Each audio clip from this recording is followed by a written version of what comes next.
बिस्मिल्लाहिर्रहमानिर्रहीम। अस्सलाम वालेकुम। कैसे आप लोग? उम्मीद करती हूँ कि आप लोग बिल्कुल ठीक होंगे, खुश होंगे, मज़े में होंगे और अल्हम्दुलिल्लाह मैं भी बिल्कुल ठीक हूँ, खुश हूँ, मज़े में हूँ। सर्दियाँ आजकल ज़ोरों शोर से स्टार्ट हो गई हैं। स्पेशली हमारी साइड पे तो ठंड बहुत ज़्यादा पड़ गई है और बारिशें ना होने की वजह से खुश्क सर्दी है जो कि हमारी हेल्थ के लिए भी बहुत ज़्यादा नुकसानदेह है। ऐसे में आप लोगों के लिए कुछ ऐसी winters hacks, tips and tricks लेके आई हूँ जो कि आप लोगों के लिए बहुत ज़्यादा यूज़फुल साबित होंगी। जैसे ही सर्दियाँ स्टार्ट होती हैं हम लोग अपनी नॉर्मल बेडशीट्स को वुलन की बेडशीट्स के साथ एक्सचेंज कर देते हैं।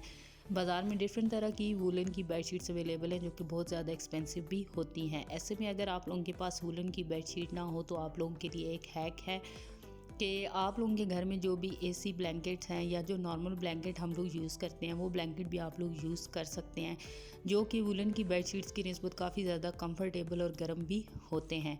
सिंपली आप लोग सोने से पहले बेड के ऊपर या चारपाई के ऊपर भी आप लोग ये वाला एसी ब्लैंकेट या जो नॉर्मल ब्लैंकेट है वो बिछा सकते हैं। इससे आपका बिस्तर इतना ज़्यादा कंफर्टेबल और गर्म हो जाएगा कि आप लोग हैरान हो जाएंगे। हम लोग जब इस घर में न्यू आए थे, घर बहुत ज़्यादा ठंडा था, तो तब से हम लोग यही वाला हैक ट्राई कर रहे हैं। विंटर्स में रैबिट वूल के ये वाले जो स्वेटर्स हैं काफ़ी ज़्यादा कंफर्टेबल और गर्म भी होते हैं और गर्म होने के साथ साथ ये बहुत ज़्यादा सॉफ्ट भी होते हैं। लेकिन होता क्या है कि जब भी हम इन्हें वॉश करते हैं तो इनका ये जो वूल होता है वो इस तरह से खड़ा हो जाता है और हल्का हल्का सा चुभना शुरू हो जाता है। ऐसे में आप लोगों ने करना क्या है कि आपने अपने स्वेटर को करना है प्रेस करने से पहले आपने जो आयरन की स्पीड है वो बिल्कुल लोएस्ट पे रखनी है। जैसे कि मैं यहाँ पे नंबर 1 पे रख के अपने स्वेटर को प्रेस करूँगी और लोएस्ट स्पीड पे रख के आप लोगों ने इसे हल्के हल्के हाथ से थोड़ा थोड़ा सा प्रेस करना है। स्पीड को आप लोगों ने बढ़ाना इसलिए नहीं है क्योंकि एक तो ये जो वूल है बहुत ज़्यादा सॉफ्ट होता है, जल भी सकता है और दूसरा इससे स्वेटर का जो साइज़ है वो भी लूज़ हो जाता है। हल्के हाथ से लोएस्ट स्पीड पे आप लोगों ने इसे प्रेस करना है तो आप लोग देखेंगे कि इसका जो वुलन है वो बिल्कुल एडजस्ट हो जाएगा और ये प्रेस होने के बाद बिल्कुल पहले की तरह सॉफ्ट और कंफर्टेबल हो जाएगी। जी, तो यहाँ पे मैंने स्वेटर को प्रेस कर लिया। आप लोग देख सकते हैं इसका वुलन बिल्कुल एडजस्ट हो गया, ये पहले की तरह बिल्कुल सॉफ्ट और कंफर्टेबल हो गई है और अब जो है ये बिल्कुल भी नहीं चुभेगी। अब आते हैं अपने नेक्स्ट हैक की तरफ। विंटर्स में जॉगर्स का पहनना एक मामूली बात है। जॉगर्स के बगैर तो हम लोग बाहर जाने के बारे में सोच भी नहीं सकते, लेकिन जब हम लोग लंबे टाइम के लिए जॉगर्स पहनते हैं तो उसके बाद चाहे जितनी ही ज़्यादा ठंड क्यों ना हो, आप लोगों ने नोट किया होगा कि हमारे पाँव में स्वेटिंग हो जाती है और सॉक्स इस तरह से गीली गीली और शूज़ भी गीले हो जाते हैं जिसकी वजह से पाँव में से और शूज़ में से स्पेशली बहुत ज़्यादा स्मेल आना शुरू हो जाती है। तो उसके लिए आप लोगों ने करना क्या है कि जब भी आप लोग अपने शूज़ उतारें, बाहर से आएँ या घर पर ही हों, तो जब भी आप लोगों ने शूज़ उतारने हैं तो आप लोगों ने सॉक्स को बिल्कुल भी शूज़ के अंदर नहीं रखना, क्योंकि हम लोग गंदी सॉक्स इसी तरह शूज़ के अंदर रख देते हैं। ऑलरेडी उनमें से स्मेल आ रही होती है जो कि इसकी स्मेल को इंक्रीज़ करती है।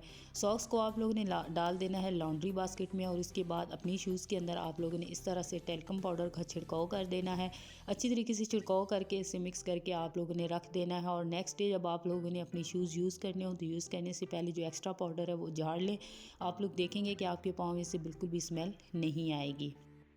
विंटर्स में हमारी स्किन बहुत ज़्यादा ड्राई हो जाती है। उसकी सबसे बड़ी वजह ये होती है कि हम लोग गर्म पानी यूज़ कर रहे होते हैं जिसकी वजह से हमारी स्किन का जो मॉइस्चर है वो बिल्कुल ख़त्म हो जाता है और हमारी स्किन बिल्कुल ड्राई हो जाती है। ऐसे में ज़रूरी है कि जब भी अपने हाथों को वॉश करें तो फ़ौरन से हाथों के ऊपर मॉइस्चराइज़र अप्लाई करें। लेकिन हमारा ज़्यादातर टाइम जो है वो किचन में गुजरता है और हम लोग किचन में बार बार कोई भी काम करने के बाद अपने हैंड्स वॉश कर रहे होते हैं या फिर अगर हम वॉशरूम में भी हाथ धोते हैं तो मॉइस्चराइज़र क्योंकि रूम में होता है तो हम लोग मॉइस्चराइज़र अप्लाई करने में सुस्ती कर देते हैं। तो इस सूरत में एक हैक क्या है कि आप लोगों ने जितनी भी आप लोगों की काम करने की जगह है वहाँ पे आप लोगों ने मॉइस्चराइज़र रखने हैं। सबसे पहले ड्रेसिंग टेबल पे तो नॉर्मली मॉइस्चराइज़र होता ही है।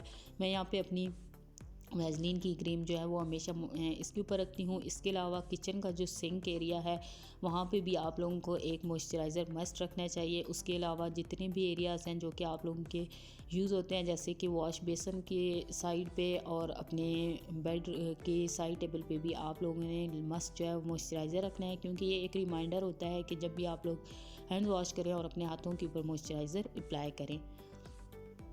बाज़ार में आजकल इस तरह की सॉक्स बहुत ज़्यादा अवेलेबल है और ये फ़ैशन में भी बहुत ज़्यादा इन है, पहने हुए बहुत ज़्यादा खूबसूरत लगती हैं और स्पेशली घर के लिए बहुत ज़्यादा यूज़फुल होती हैं। जैसे कि मेरे पास ये एक स्किन कलर की सॉक्स हैं जो कि मैंने बहुत जान से ख़रीदी थी।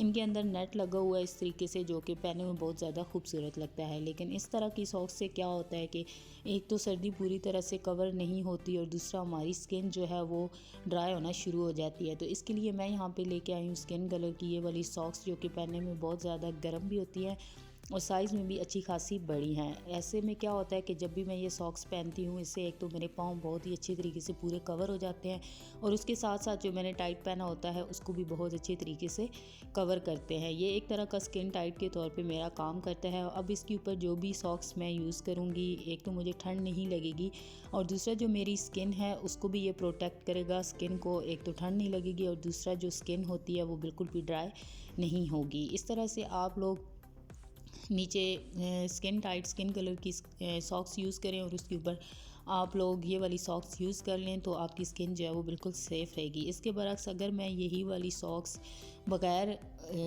सॉक्स के यूज़ करूँगी तो आप लोग देख सकते हैं कि इस तरह से ये जो स्किन है यहाँ से बहुत ज़्यादा ड्राई भी हो जाती है और टाइट भी हमारा कवर नहीं होता। आजकल जो ठंड पड़ रही है उसमें कैप्स यूज़ करना मस्ट है। ये वूलन की ये वाली जो कैप्स हैं इनके अंदर बहुत ही सॉफ्ट सा वूल लगा हुआ होता है, जो कि पहनने में बहुत ज़्यादा कंफर्टेबल और गर्म भी होती हैं। इनमें डिफरेंट कलर्स और डिफरेंट जो साइज़ हैं वो भी अवेलेबल हैं और ये बहुत ज़्यादा एक्सपेंसिव भी नहीं है। मैं 3 साल से ये वाली कैप यूज़ कर रही हूँ, तो 3 साल यूज़ करने के बाद ये यहाँ से थोड़ी थोड़ी ख़राब होना शुरू हो गई है। हालांकि देखने में बिल्कुल नई है और अंदर से भी इसका जो वूलन है ना वो बिल्कुल अभी तक नया है और बहुत ज़्यादा कंफर्टेबल है। तो ऐसे में अगर आपकी कोई भी शाल या स्वेटर इस तरीके से ख़राब हो जाए और उसके ऊपर वूल आ जाए तो आप लोगों ने एक हैक यूज़ करना है। उस हैक के लिए हमें चाहिए स्कॉच टेप। मैं यहाँ पे ये वाली स्कॉच टेप यूज़ कर रही हूँ। आप अगर इससे ज़्यादा चौड़े वाली स्कॉच टेप यूज़ करें तो वो और भी ज़्यादा अच्छी है, लेकिन मेरे पास अभी यही थी तो इसलिए मैं इसके लिए यही वाली यूज़ कर रही हूँ। इसका एक छोटा सा पीस आप लोग ने इसके साथ से कट कर लेना है और कट करने के बाद आपका स्वेटर, शाल या कैप जहाँ से भी ख़राब हो आपने उसके ऊपर ये इस तरीके से पेस्ट करनी है और पेस्ट करके एक साइड से इसे एक झटके से खींचना है और जितनी भी इस तरह से जो वूल ख़राब होती है ना वो सारी की सारी इसके साथ चिपक जाएगी और आपकी जो कैप है ना वो बिल्कुल एकदम नए जैसी हो जाएगी। इस तरीके से मैं इसे अब 1 बाय 1 करके सारा जो इसका वूल है वो सारा ऊपर से हटा दूंगी। तो आप लोगों को एंड पे मैं दिखाऊंगी कि ये वाली जो स्वेटर है सारी इसमें सॉरी कैप है, इसका वूल जो है वो सारा आप लोग देख सकते हैं स्कॉच टेप के साथ चिपक गया है। और अभी मैं आप लोगों को कैप भी दिखा देती हूँ कि कैप जिस साइड से मैंने इसको बिल्कुल क्लियर कर लिया है आप लोग देख सकते हैं कि बिल्कुल ये नए जैसी हो गई है। इसके बरक्स इसी कैप की जो दूसरी साइड है जिसे मैंने अभी तक क्लीन नहीं किया तो आप लोग देख सकते हैं कि ये कितनी रफ़ लग रही है। तो इस तरीके से आप लोग अपनी स्वेटर्स, कैप्स या शाल वगैरह को बिल्कुल नए जैसा बना सकते हैं। अब आ जाते हैं अपने नेक्स्ट हैक की तरफ। विंटर्स में ज़रूरी है कि अपने रूम्स में, लिविंग रूम्स में, बेडरूम्स में, डिफरेंट जगह पे आप लोग छोटे छोटे कारपेट्स और रग्स वगैरह ज़रूर यूज़ किया करें। इससे आपका जो रूम है वो बिल्कुल गर्म रहता है और बेड से या सोफ़ा से जैसे ही हम लोग उतरते हैं डायरेक्ट तो हमारे पाँव जो है वो ठंडे फर्श पे नहीं लगते, बल्कि ये हमारे रूम को गर्म रखते हैं। तो इस तरह से पतले पतले रग्स और जो कारपेट्स होते हैं वो आपने यूज़ करने हैं, जो कि वॉशेबल भी होते हैं और ड्राई भी जल्दी हो जाते हैं। ठंड बहुत ज़्यादा होने की वजह से हम लोग घर में भी इस तरह के बंद शूज़ यूज़ कर रहे होते हैं, जो कि हमारे पाँव को बहुत ज़्यादा गर्म रखते हैं और हमें काम करने के लिए एक्टिव भी करते हैं। लेकिन इस तरह के शूज़ यूज़ करने से क्या होता है कि स्पेशली जब हमें अपने कारपेटेड रूम में जाना हो और हमें शूज़ उतारने पड़ें तो एक तो ये होता है कि इनमें एक अजीब सी स्वेटिंग हो जाती है, स्मेल आ रही होती है और कारपेटेड रूम में जाते हुए हमें बार बार शूज़ उतारने पड़ते हैं। दूसरा, दिन में ज़ाहिर बात है हमें 5 मरतबा नमाज़ अदा करनी होती है और जब भी हम लोग नमाज़ पढ़ते हैं और उससे पहले वज़ू करने के लिए हमें ये शूज़ उतारने पड़ते हैं। और अगेन इसी तरह से सॉक्स में स्वेटिंग हुई भी होती है, अजीब सी स्मेल आ रही होती है। और दूसरा, बार बार इस तरह से शूज़ उतारना और फिर दोबारा से वज़ू के बाद पहनना, क्योंकि वज़ू के बाद तो पाँव और ज़्यादा ठंडे हो जाते हैं, तो काफ़ी ज़्यादा टाइम टेकिंग, बल्कि मैं तो कहूँगी कि टाइम वेस्टिंग हो जाता है जब हम अपनी बिज़ी रूटीन में से थोड़ा सा टाइम जो है वो नमाज़ के लिए निकालते हैं।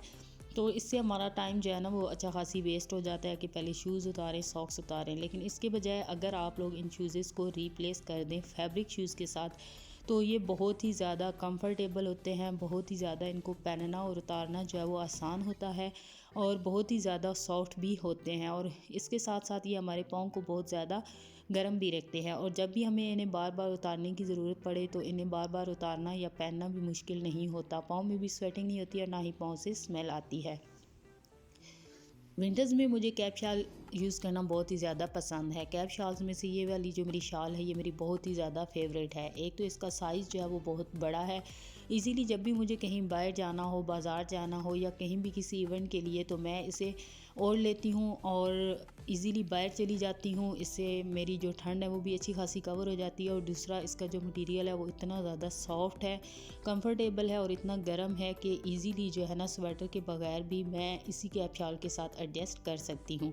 तकरीबन 3 साल से मैं ये वाली कैप शाल यूज़ कर रही हूँ और 3 साल यूज़ करने के बाद ये थोड़ी थोड़ी किसी किसी जगह से ख़राब होना शुरू हो गई है। इसकी जो वुलन है वो थोड़ी थोड़ी ऊपर से किसी किसी जगह से नज़र आती है। तो इसके लिए मैं यहाँ पे यूज़ कर रही हूँ टिंकल रेज़र।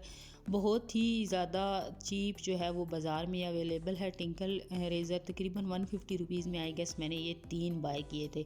तो इसकी मदद से आप लोग इजीली जहाँ जहाँ से आपकी शाल या कैप शाल ख़राब हो, तो इस तरह से आप लोग देख सकते हैं जिस तरह से हम लोग ये टिंकल रेज़र यूज़ करते हुए अपने फेस से हेयर्स को रिमूव करते हैं, इसी तरह से आप लोग अपनी कैप शाल से इस तरह से जितना भी एक्स्ट्रा जो वूल है जो कि ख़राब हो चुका है उसे इस तरह से रिमूव कर सकते हैं और आपकी जो शाल है ना बिल्कुल इस तरह से नए जैसी हो जाएगी।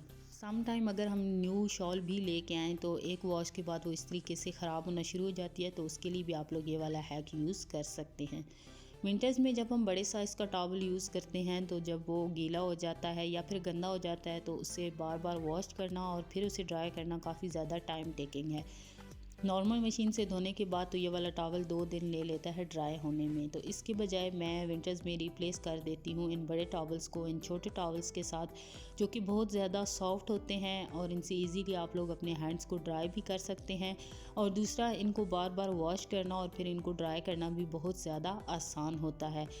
सुबह में जब भी मैं ये टॉवल वगैरह सब बच्चे वगैरह यूज़ कर लेते हैं तो उसके बाद मैं इसे वॉश कर लेती हूँ और ये शाम तक ड्राई हो जाते हैं।